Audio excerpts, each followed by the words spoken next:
है prove that root three is an irrational number. ये बहुत ही आसान क्वेश्चन है और हर साल ऑलमोस्ट आता ही आता है पेपर में। ठीक है, तो इसके कुछ 4-5 स्टेटमेंट्स होते हैं, उन्हें हमें याद करना है और एज इट इज लिख के आना है। You will gate 5 marks. ठीक है, तो क्या क्या स्टेप्स होते हैं इसके, उन्हें देख लेते हैं। इसमें होता है सबसे पहले लेट करना होता है। हम इसमें लेट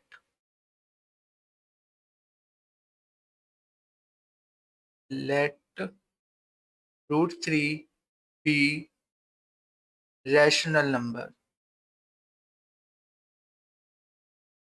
हमने क्या किया, रूट थ्री को रैशनल नंबर लेट कर लिया। ठीक है,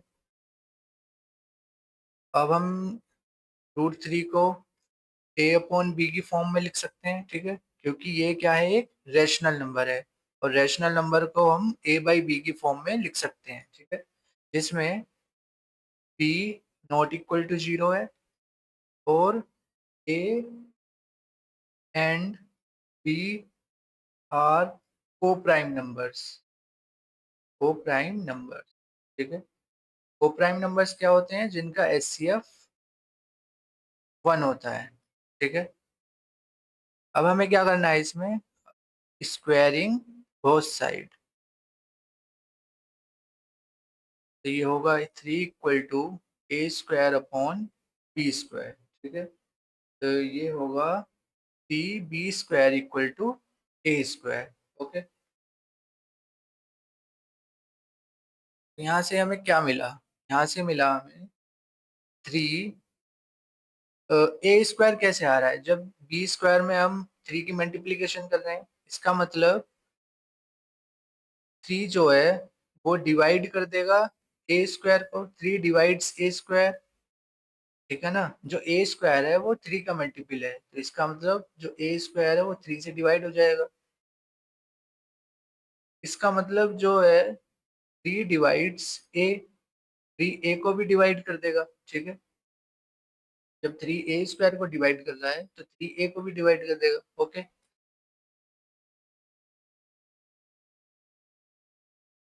इसको हम क्या बोल देते हैं, ये हो गया हमारा फर्स्ट। ठीक है, तो आगे देखते हैं क्या है। लेट 3 डिवाइड्स ए, इसका मतलब 3 में हम कुछ मल्टीप्लाई कर रहे हैं और वी गेट ए। इसका मतलब यही तो हुआ, स्टेटमेंट है हमारा 3 डिवाइड्स ए, ही ए को डिवाइड कर रहा है। ठीक है, तो हम इसको ऐसे लिख सकते हैं कि 3 में कुछ मल्टीप्लाई किया हमने, जिससे हमें क्या मिला, ए मिला। ठीक है ना, अब हम इसमें भी स्क्वायरिंग, अब क्या करते हैं, हम ए का वैल्यू यहाँ पुट कर देते हैं। ठीक है,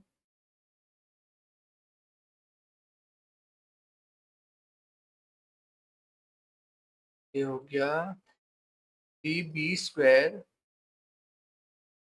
इक्वल टू, ए का वैल्यू होगा 3c होल स्क्वायर। ये हो गया 3b square equal to 9c square. ठीक है, इसको हम लिख सकते हैं b square equal to 3c square. ठीक है, यहाँ से हमें क्या मिला, again same statement as before. यहाँ होगा 3 डिवाइड्स बी स्क्वायर। ठीक है, इसका मतलब 3 डिवाइड्स बी आल्सो। ठीक है, ये हो गया सेकेंड इक्वेशन। ठीक है, तो हम 1 और 2 से क्या कंक्लूड कर सकते हैं, from 1 and 2 we can say that 3 is also a common factor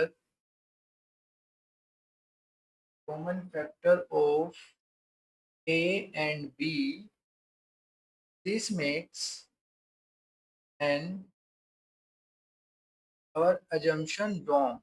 ठीक है, our assumption wrong, इसका मतलब it means root 3 is a irrational number. Irrational number, ठीक है। तो ये इसका पूरा सॉल्यूशन है, ठीक है।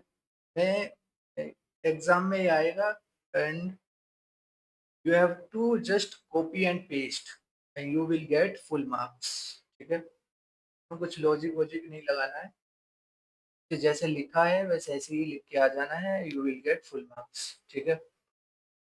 यहाँ √3 की जगह √2 आ जाए, √5 आ जाए, सबके लिए ये सेम होगा, ठीक है। बस हमें ये चेंज कर देना है यहाँ पर, ओके।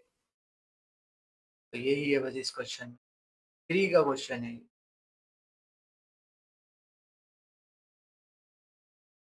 आगे बढ़ते हैं क्वेश्चन नंबर 2। क्वेश्चन नंबर 2 है, a sum of rupees 2000 is invested at 7% per annum simple interest. Calculate the interest at the end of first, second, third year. Do these interest form an AP? If so, find the interest at the end of the 27th year. ठीक है। सबसे पहले हम simple interest निकालते हैं पहले साल का। तो ये क्या होगा, फॉर्मूला होता है PRT डिवाइडेड बाई 100, ठीक है। 8th क्लास में पढ़ते हैं हम इस फॉर्मूले को। प्रिंसिपल क्या है, 2000 टाइम्स रेट कितना है 7%, 7 डिवाइडेड बाई 100 हो गया, ठीक है। टाइम्स और टाइम क्या है 1 ईयर, ठीक है। तो ये हो जाएगा 2 जीरो गया, ये हो गया 140, ठीक है। तो पहले साल का सिंपल इंटरेस्ट क्या होगा 140, ठीक है। सिमिलरली हम सिंपल इंटरेस्ट निकालेंगे सेकेंड ईयर का। ये होगा PRT divided by 100 equal to fees 2000 times 7 divided by 100 times 2, ठीक है। ये हो गया 20 से 20 कैंसिल, 40 280, ठीक है। ये हो गया simple interest of second year, ठीक है। अब हम सिंपल इंटरेस्ट निकालते हैं थर्ड ईयर। ये हो गया PRT divided by 100 equal to ₹2000 times 7 divided by 100 into 3।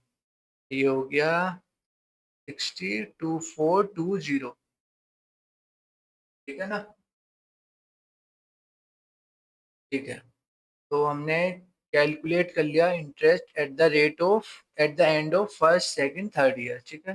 अब हमें क्या निकालना है आगे, to these interest forms an AP. पहले साल का इंटरेस्ट क्या है 140, दूसरे साल का क्या है 280, तीसरे साल का क्या है 420, और ये इसी तरह चलता रहेगा, ठीक है। अब हमें बताना है ये सीरीज एपी में है या नहीं। तो किसी भी सीरीज को हमें यदि बताना हो ये एपी में है या एपी में नहीं है, तो हमें उसका कॉमन डिफरेंस चेक करना होता है, ठीक है। तो इसका कॉमन डिफरेंस चेक कर लेते हैं। ये फर्स्ट हो गया, ये सेकंड, ये थर्ड।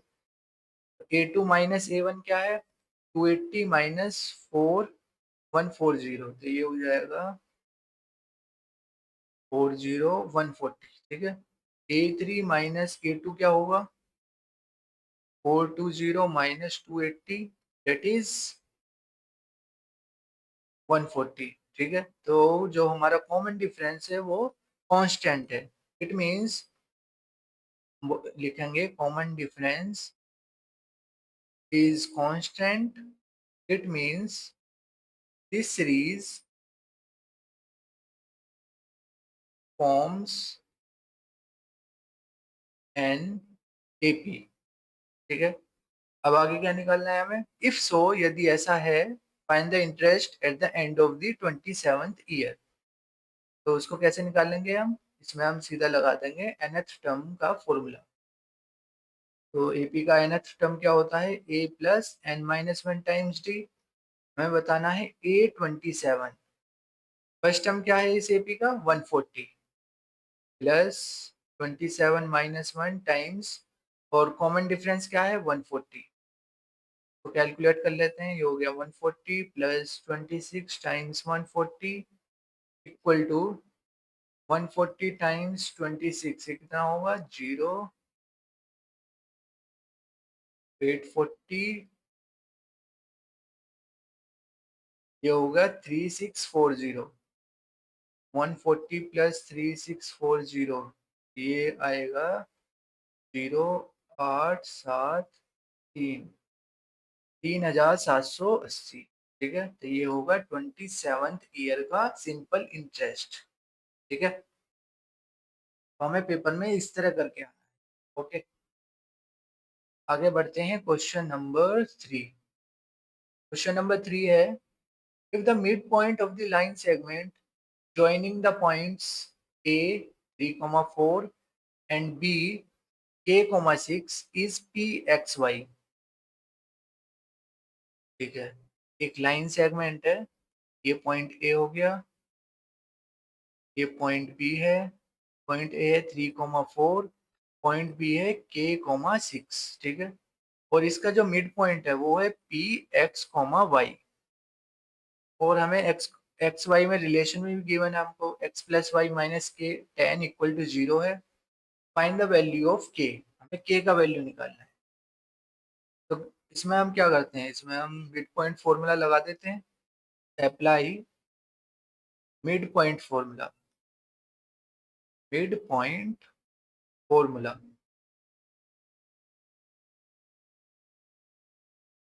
तो 3 प्लस के डिवाइडेड बाई 2, ये किसके इक्वल होगा, x के इक्वल होगा। ठीक है, और 4 plus k divided by 2 equal to y. यहाँ से y का वैल्यू क्या होगा, y का वैल्यू होगा 5। ठीक है, x का वैल्यू क्या है, 3 प्लस के बाई 2। हमें भी निकालना है k का वैल्यू। और एक्स वाई में हमें रिलेशन गिवन है x plus y minus ten equal to 0, तो हम एक्स वाई का वैल्यू इसमें पुट कर देते हैं। तो put the values of x and y in equation 1, इसको हम इक्वेशन 1 बोल देते हैं। ठीक है, x का वैल्यू है 3 प्लस के बाई 2 प्लस, और y का वैल्यू है 5 माइनस टेन इक्वल टू 0। इसको सॉल्व कर लेते हैं, तो we get 3 plus k by 2 minus 5 equal to 0। 3 plus k by 2 equal to 5, तो के का वैल्यू होगा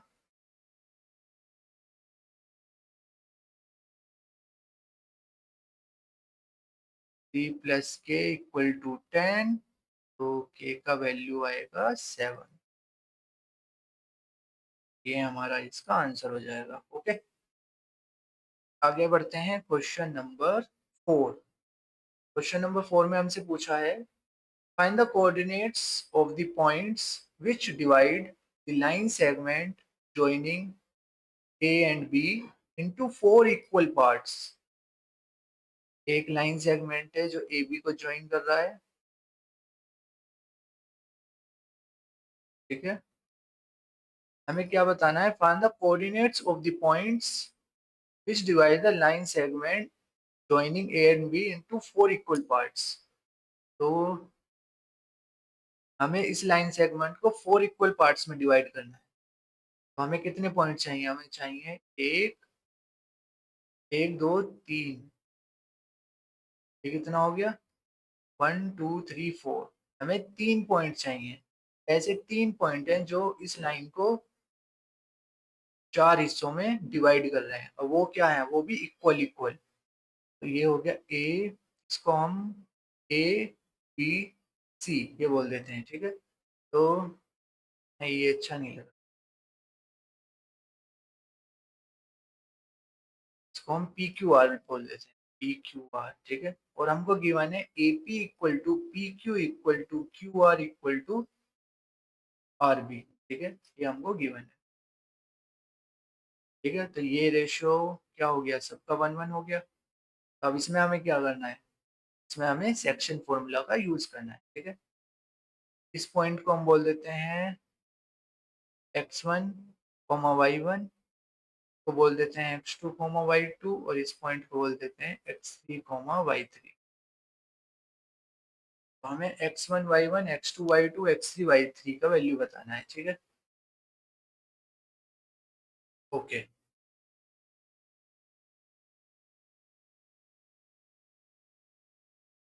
तो देखो ए बी का मिड पॉइंट क्या है? ए बी का मिड पॉइंट है क्यू। तो सबसे पहले हम यूज करेंगे मिड पॉइंट फॉर्मूला। तो apply midpoint formula. Midpoint formula, ठीक है। ये होगा, इससे हमें मिलेगा x2 comma y two. x2 comma y two equal to -2 + 2 divided by 2 comma और 2 + 8/2। x2 comma y two equal to, ये होगा 0, 8 9 10, ये हो जाएगा 5, ठीक है। तो x2 कॉमा वाई टू क्या होंगे? 0,5। ठीक है, हमें q मिल गया, ये हो गया q पॉइंट। अब हम p निकाल सकते हैं। p क्या होगा? a q का मिड पॉइंट होगा, ठीक है। p होगा midpoint of a and q, ठीक है। तो मिड पॉइंट फॉर्मूला लगा देते हैं। तो we get -2 + 0 divided by 2 comma 2 + 5 divided by 2। ये होगा -1,7/2। की पॉइंट हो गया हमारा -1,7/2, ठीक है। आर हमें निकालना है, तो आर क्या होगा? Midpoint of Q and B. तो यहाँ लिख देते हैं इसको, आर होगा midpoint of Q and B, ठीक है।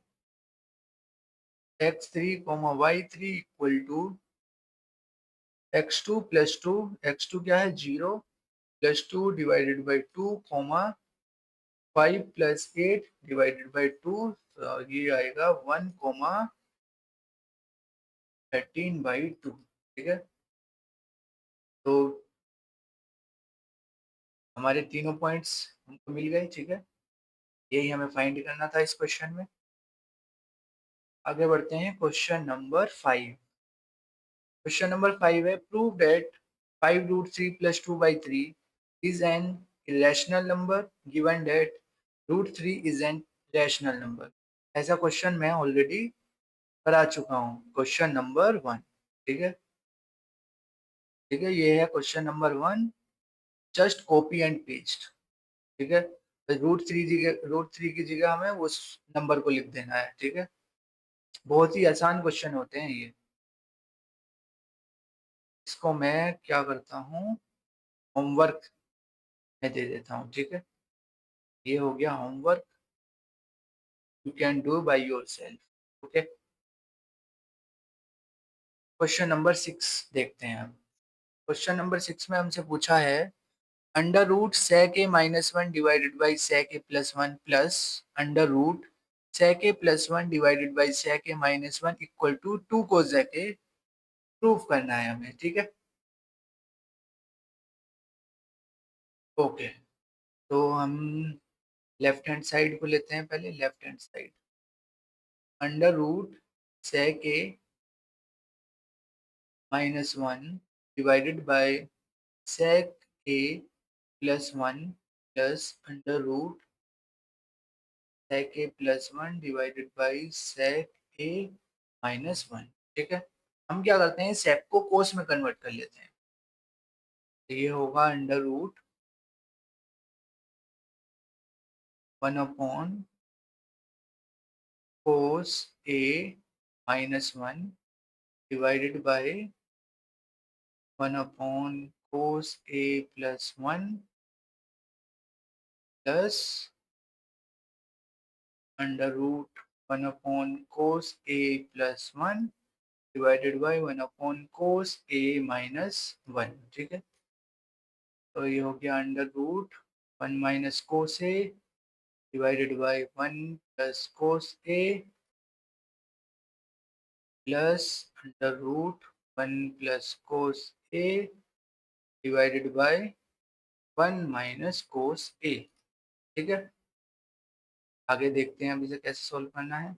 हम इसको ऐसे लिख सकते हैं, 1 under root 1 - cos a divided by under root 1 + cos a, ठीक है। इसको हम ऐसे लिख सकते हैं।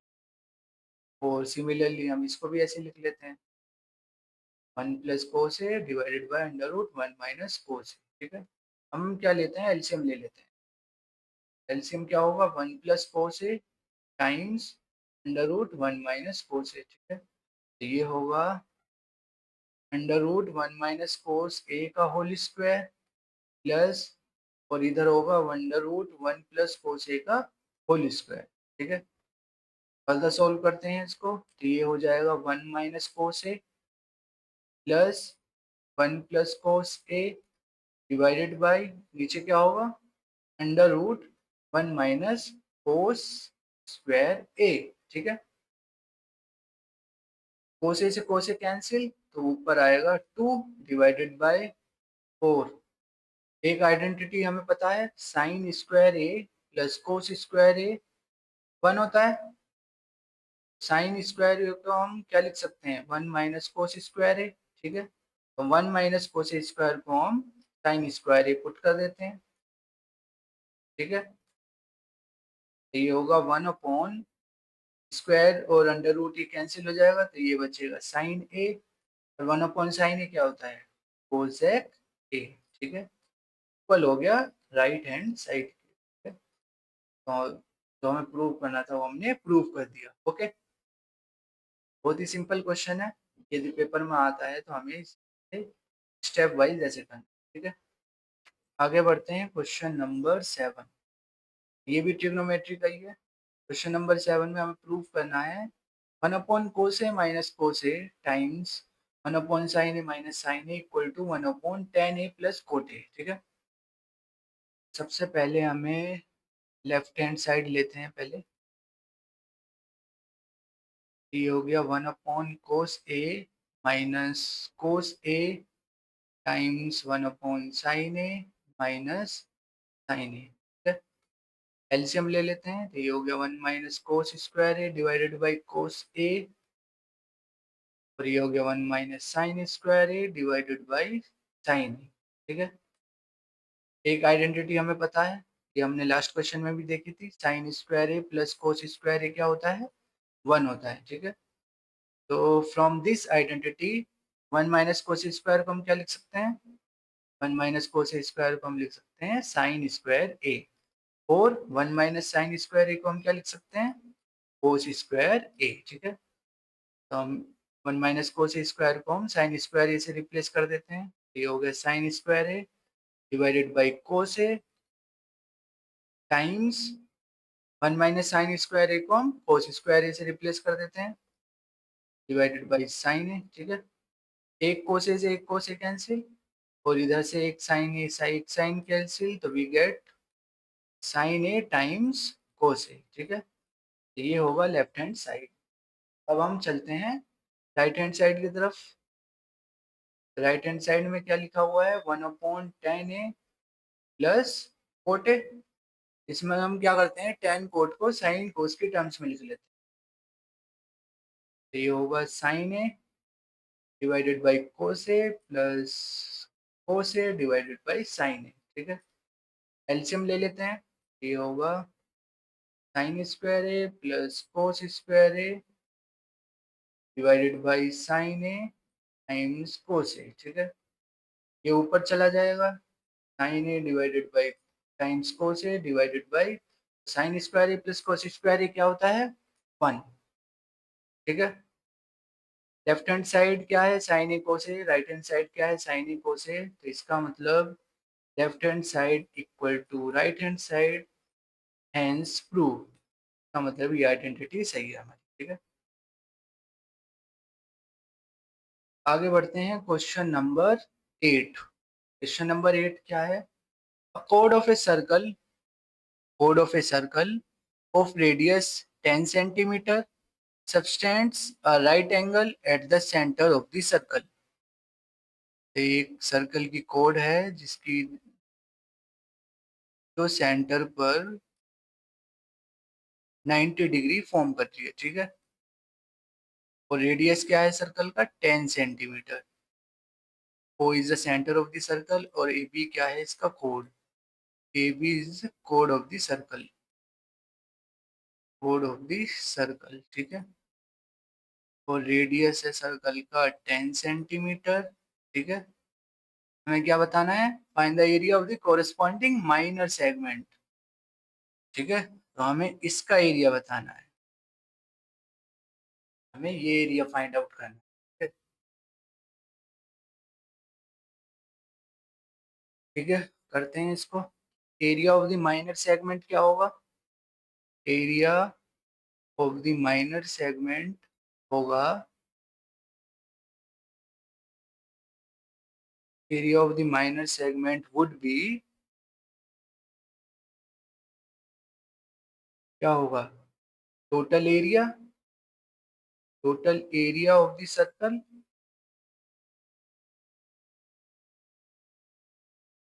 ठीक है, या इसे हम एक और तरीके से निकाल सकते हैं, इसको हम ऐसे भी निकाल सकते हैं। ये क्या है, एक माइनर, ये माइनर सेक्टर है। ठीक है, हम क्या करते हैं, माइनर सेक्टर्स में से इस ट्रायंगल का एरिया हम माइनस कर देते हैं। ये जो ट्रायंगल है ना, ये वाला ट्रायंगल, इसका एरिया माइनस कर देते हैं, तो हमें इसका एरिया मिल जाएगा इस माइनर सेगमेंट का। ठीक है ना, हम क्या कर रहे हैं, जो माइनर सेक्टर है ये पूरा, इसमें से इस ट्रायंगल का एरिया माइनस कर देते हैं, तो we will get area of this minor segment. ठीक है ना, तो area of the minor segment होगा area of minor sector minus area of triangle O A B. ठीक है,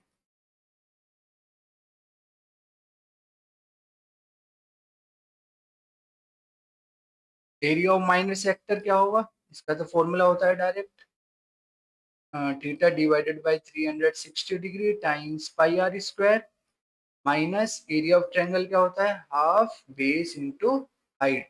ठीक है, एंगल कितना है 90 डिग्री, ये 90 डिग्री फॉर्म हो रहा है, तो ये हो गया 90 degree divided by 360 degree times pi times radius कितना है 10 सेंटीमीटर, इसको 10 सेंटीमीटर पुट कर देते हैं, माइनस हाफ बेस। हाँ, अब हमें इस ट्रायंगल पे काम करना है।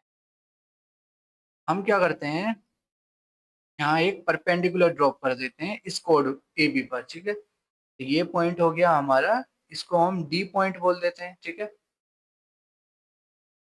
ये 10 सेंटीमीटर है।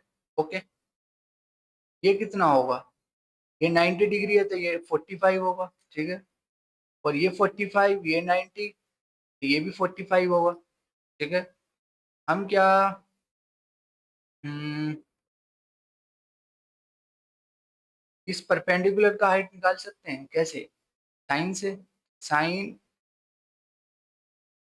साइन 45 डिग्री क्या होगा, साइन 45 डिग्री होगा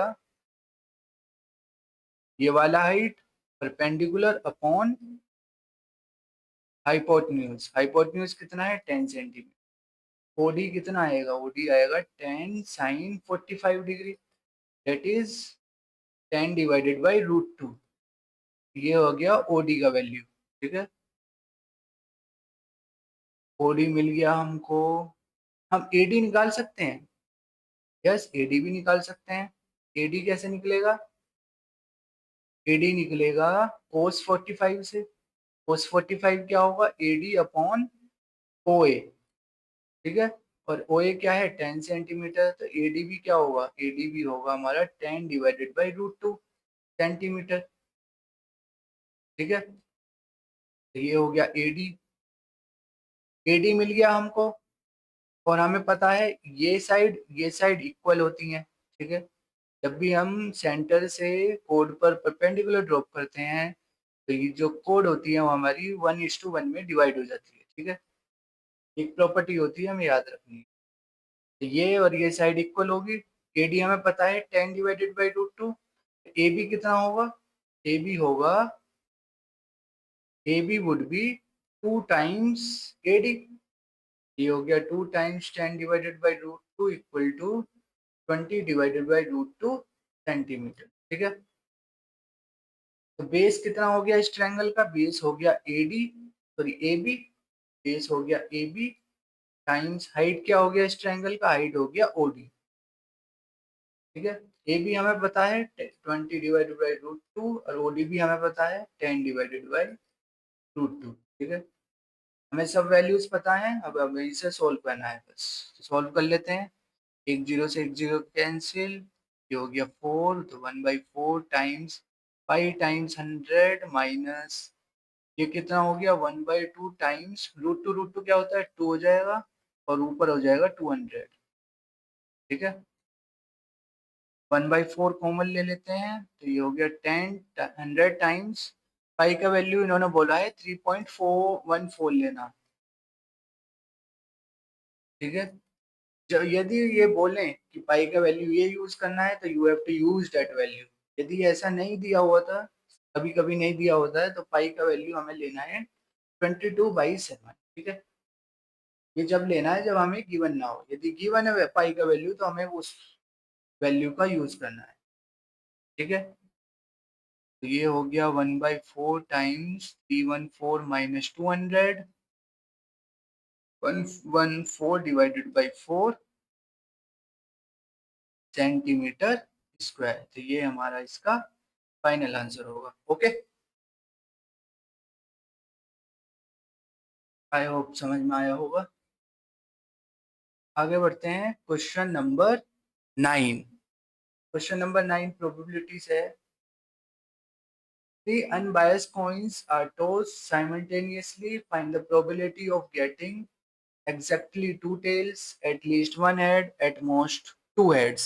तो सबसे पहले हमें आउटकम्स लिखने आने चाहिए जब हम तीन कॉइन्स को टॉस करते हैं। ठीक है, तो आउटकम्स कैसे लिखते हैं जब तीन कॉइन्स को टॉस किया जाता है, इसका एक ट्रिक होता है। ठीक है, तो सबसे पहले हम पता होना चाहिए नंबर ऑफ आउटकम्स कितने होंगे। नंबर ऑफ आउटकम्स होते हैं जब हम कॉइन को टॉस करते हैं, number of outcomes equal to 2 power n। Formula हम पढ़ते हैं, तो इस केस में कितने आउटकम्स होंगे? इस केस में होंगे 2 पावर 3। एन क्या है? Number of points. ये हो गया 8। ऐसे 8 केस बनेंगे। 8 केस, अब उन्हें लिखना कैसा होता है इसको देखते हैं। तो 8 केस को हम लिखते हैं, देखो हेड या टेल आएगा, यही दो ही चीज होती हैं। तो हम क्या करते हैं इसमें, 8 है ना, इसको दो पार्ट में डिवाइड कर लो, तो क्या होगा 4 4 हो जाएगा। ठीक है, सबसे पहले 4 बार लिखना है हेड इस तरह। ठीक है, 4 बार हेड लिख दिया। अब 4 बार लिखना है टेल, लिख दिया। ठीक है, अब इसका भी हाफ कर दो, 2 2 हो जाएगा हाफ, इसका हाफ क्या होगा 2 2। ठीक है, सबसे पहले लिखना है 2 बार हेड, फिर लिखना है 2 बार टेल, फिर लिखना है हेड,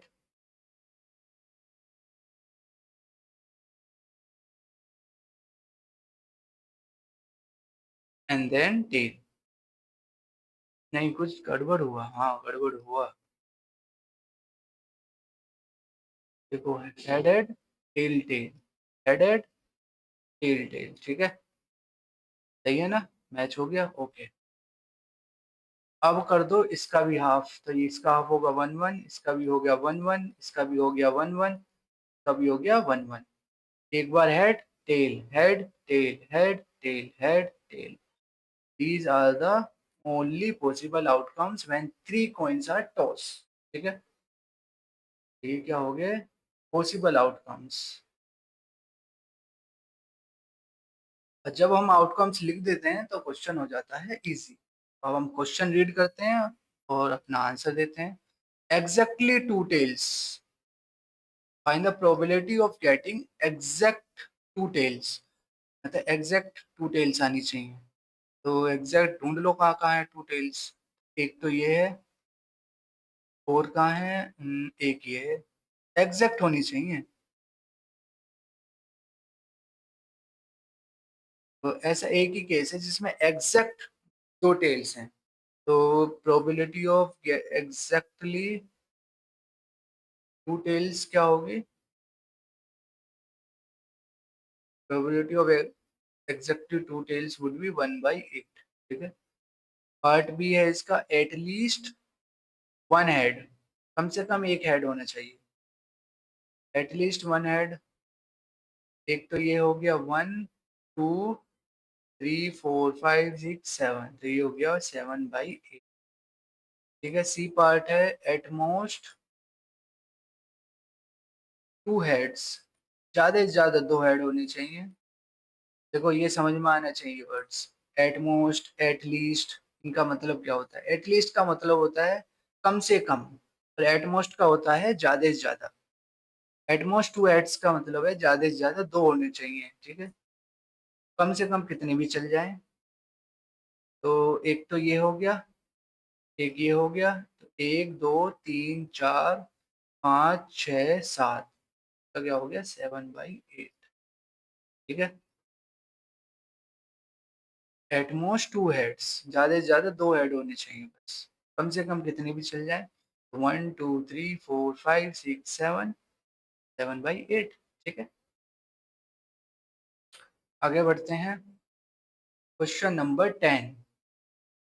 क्वेश्चन नंबर 10 है, in the given figure PC is a tangent to the circle at C. PC tangent है सर्कल के लिए, और O इसका सेंटर है। AOB इज द डायमीटर है, AOB डायमीटर है। Which man extended meets the tangent at P। और जब हमने इसको एक्सटेंड किया तो ये P को टच कर रहा है। ठीक है। Find angle CBA। CBA कौन सा है, CBA मतलब ये वाला। ठीक है। इसको हम 1 बोल देते हैं। एंड BCO, BCO कौन सा है, BCO तो ये वाला। ठीक है। इसको हम 2 बोल देते हैं। और हमें क्या गिवन है, हमें गिवन है इफ एंगल PCA इज 110। तो PCA कौन सा है, PCA ये वाला एंगल, हमें ये वाला एंगल हमें 110 गिवन है, 110 डिग्री ये हमें गिवन है। ठीक है। ओके। देखो OC क्या है, OC है रेडियस ऑफ द सर्कल। ठीक है। Radius of the circle. और हमें एक थ्योरम पता है, angle between radius and tangent would be 90 degree. ठीक है। तो एंगल बिटवीन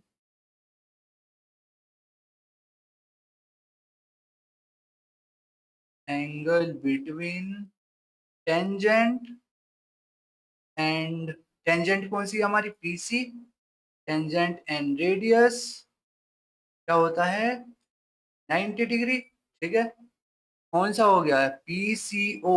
इसको हम एंगल की फॉर्म में लिख देते हैं, तो एंगल PCO क्या होगा, 90 डिग्री। ठीक है। इसको हम हटा देते हैं, इसको कोई जरूरत नहीं है। तो angle between tangent radius is 90 degree. PCO ये वाला, दूसरा कलर ले लेते हैं। PCO कौन सा हो गया, ये वाला। ठीक है। ये टेंजेंट हो गया, ये रेडियस हो गया, तो ये एंगल हो गया 90 डिग्री। ठीक है। और एंगल बिटवीन टू कोड्स क्या होता है, वो भी 90 डिग्री होता है। ठीक है ना। तो इसका मतलब BCA ये भी एंगल क्या होगा, ये भी एंगल 90 डिग्री होगा। दूसरा कलर ले लेते हैं इसको दिखाने के लिए, तो ये होगा angle in a semi circle is 90 degree. ये हम थ्योरम जब पढ़ते हैं, तो ये वही हो गया, ये हो गया 90 डिग्री ये वाला एंगल। ठीक है। और ये 90 डिग्री, ये 90 डिग्री। कंफ्यूजन हो रहा है ना। हाँ, यूज कर रहा है ये, कोई नहीं, समझ में आ जाएगा। ठीक है। तो हमें PCO मिल गया 90 डिग्री, और हमें PCA हमें गिवन है 110। ठीक है। तो हम क्या लिखेंगे यहाँ पर, हम लिखेंगे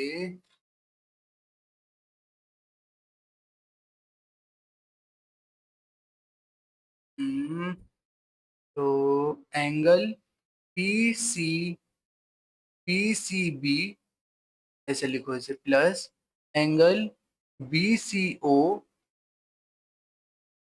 प्लस और एंगल ओ सी ए। ये क्या हो गया, ये तीनों मिलकर ये हो गया एंगल पी सी ए। ठीक है, देखो ये वाला एंगल पी सी बी, ठीक है, और बी सी ओ ये वाला, और ओ सी ए ये वाला। इन ये तीनों एंगल मिलकर क्या बन गया, पी सी ए बन गया ना एंगल। ठीक है, ठीक है, तो हमें चाहिए P C B. P C B क्या होगा, पी सी बी होगा एंगल बी सी ओ, क्या है बी सी ओ, बी सी ओ तो हमें निकालना है। ठीक है, और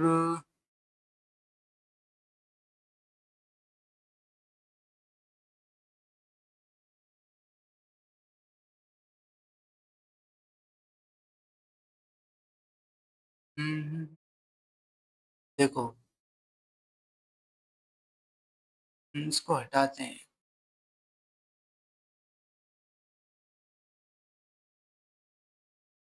क्या हम पी सी बी को एंगल टू की फॉर्म में लिख सकते हैं। देखो ये तो 90 डिग्री है, तो ये कितना हो गया, 90 में से एंगल टू हटा दो। ठीक है, पी सी बी क्या हो गया, 90 माइनस एल टू, समझ में आया, प्लस बी सी ओ क्या है, B C O already angle two है, plus O C A. O C A क्या है, ओ C A, O C A ये एंगल 90 डिग्री है। ठीक है, angle in semi circle is 90 degree, और ये एंगल कौन सा है, टू। तो ये वाला एंगल क्या हो गया, 90 minus angle two equal to, और पीसीए हमें पता है 110 डिग्री। ठीक है, इसको सॉल्व कर लेते हैं, इससे ये cancel, 180 degree minus angle two equal to 110 degree, angle two हो गया 70 डिग्री। एंगल टू का मतलब कौन सा हो गया, एंगल टू हो गया एंगल बी सी ओ। ठीक है, समझ में आया, दोबारा बताता हूँ, थोड़ा कंफ्यूजन हो रहा होगा मुझे पता है। इसको मैं हटा देता हूँ, इसको हम दोबारा से कर,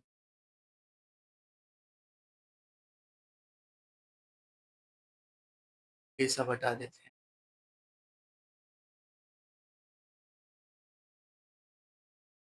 ठीक है, इतना तो आया समझ में। ओसी क्या है, रेडियस है सर्कल का वो। ठीक है, और हमें ये एक प्रॉपर्टी होती है, angle between tangents and radius, वो 90 डिग्री होता है। मतलब जो ये हमारा रेडियस है, ओसी रेडियस है सर्कल का, और पीसी टेंजेंट है, तो ये वाला एंगल, ये जो ये एंगल है, ये 90 डिग्री होगा। ठीक है, और एंगल इन सेमी सर्कल वो भी 90 डिग्री होता है। इसका मतलब ये वाला एंगल भी 90 डिग्री है। ठीक है, ये वाला एंगल येलो वाला, ठीक है, ये वाला एंगल भी 90 डिग्री है, तो एंगल पीसीओ 90 डिग्री हो गया, और एंगल बीसीए भी 90 डिग्री हो गया। ठीक है, ये दो बात समझ में आई, सिंपल है। अब हमने क्या किया, हमें गिवन है पीसीए, ये पूरा एंगल हमको गिवन है 110, तो हमने क्या किया, इसको लिख लिया कुछ इस तरह, एंगल पीसीबी ये वाला एंगल, ठीक है, प्लस एंगल पीसीओ ये वाला angle, plus angle O C ए और ये वाला एंगल। ठीक है, इन तीनों को मिलाकर क्या बन रहा है, एंगल पीसीए ही तो बन रहा है। ठीक है, इन तीनों एंगल को मिलाकर एंगल पीसीए ही तो हमें मिलेगा। ठीक है, ओके, हमें निकालना है एंगल बीसीओ, तो इसको हमें चाहिए ये वाला एंगल, ये वाला, तो इसको हम एंगल वन बोल देते हैं। ठीक है, ये 90 डिग्री है, ये वाला, तो 90 में से एंगल वन गया, तो ये हमें ये मिल जाएगा एंगल पीसीबी। ठीक है, और ये भी 90 डिग्री है, ये वाला 90 डिग्री। एंगल इस 90 डिग्री में से एंगल बन गया तो हमको ये भी ये 9 बन जाएगा, एंगल OCA मिल जाएगा इन टर्म्स ऑफ एंगल 1। ठीक है, सिंपल है इतना। इसको हम लिख देते हैं, तो एंगल PCB हो गया 90 माइनस एंगल 1 प्लस ये तो है ही एंगल 1। ठीक है, और OCA कितना हो गया 90 माइनस L1 एंगल 1। और ये कितना है हमें, ये हमें गिवन है 110। तो सॉल्व कर लेते हैं। 180 degree minus angle 1 equal to 110। Angle 1 हो गया 70 डिग्री। ठीक है, अब हम इसको हटा देते हैं। तो ये कितना हो गया, ये हो गया 90 माइनस 70 विच इज 20 डिग्री। और ये कितना हो गया 90 minus angle 1 that is 20 degree again. और ये कितना हो गया 70 डिग्री। ठीक है, अब हमें चाहिए एंगल PCO निकल गया, हमें चाहिए CBA, मतलब अब हमें चाहिए ये वाला। ठीक है, इसको अब कैसे निकालें, इसको भी निकालेंगे। ठीक है, देखो अब एक प्रॉपर्टी होती है, एक थ्योरम होती है टेंजेंट कोड थ्योरम। ठीक है, टेंजेंट कोड थ्योरम क्या बोलती है, टेंजेंट कोड थ्योरम होती है the angle between tangent and कोड at the point of contact is equal to the angle in the alternate segment.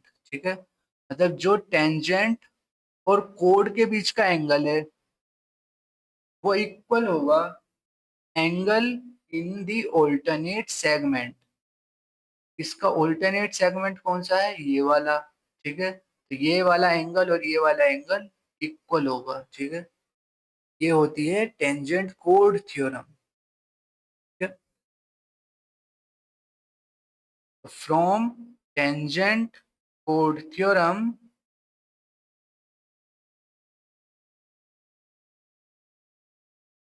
Angle BAC 20 degree हो गया, BAC 20। ठीक है, हमें चाहिए ये वाला CBA।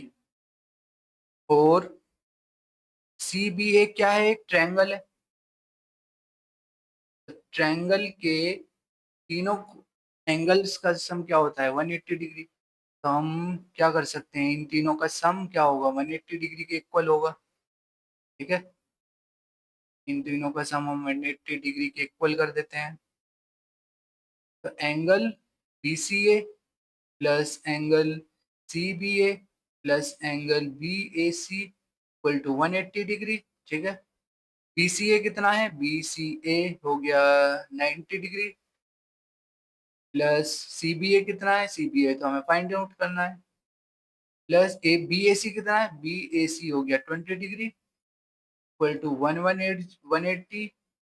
ये हो गया एंगल CBA हो गया 180 माइनस 110 डेट इज 70 डिग्री। ये वाला एंगल भी 70 हो गया। ठीक है, तो यदि ये नहीं समझ में आया तो इसे आप दोबारा देख सकते हैं। ठीक है, फिर भी नहीं आया समझ में तो यू कैन कमेंट मी, को मैं दोबारा बता सकता हूँ। ठीक है, आगे बढ़ते हैं क्वेश्चन नंबर 11। और question number 11 is same as question number 1। ठीक है, यहाँ √2 पूछा है और वहां पूछा था √3। अगेन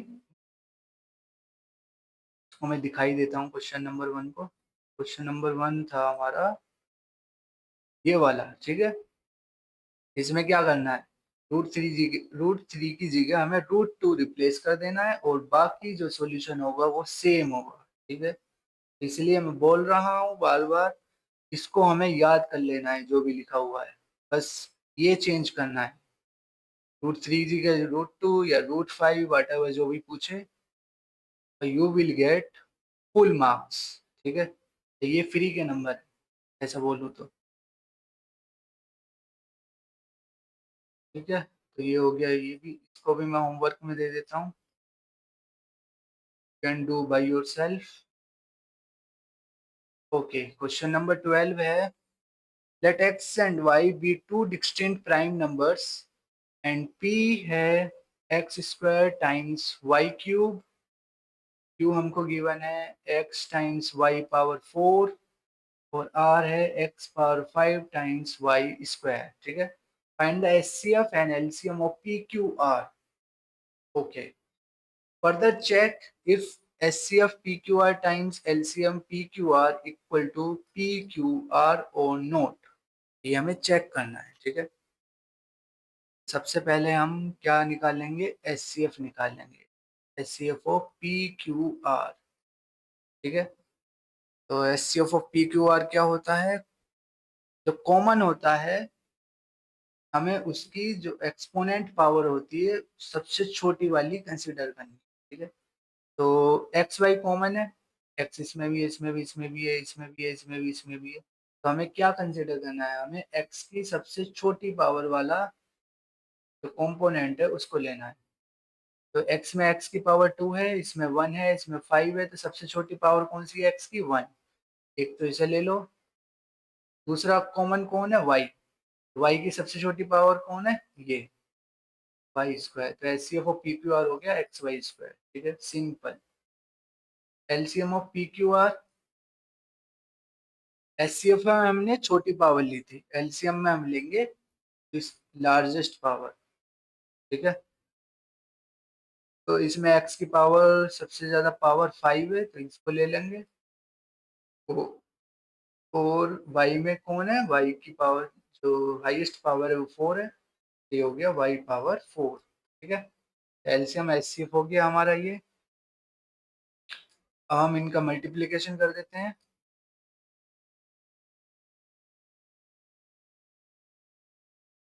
ये हो गया x times y square times x power 5 times y power 4।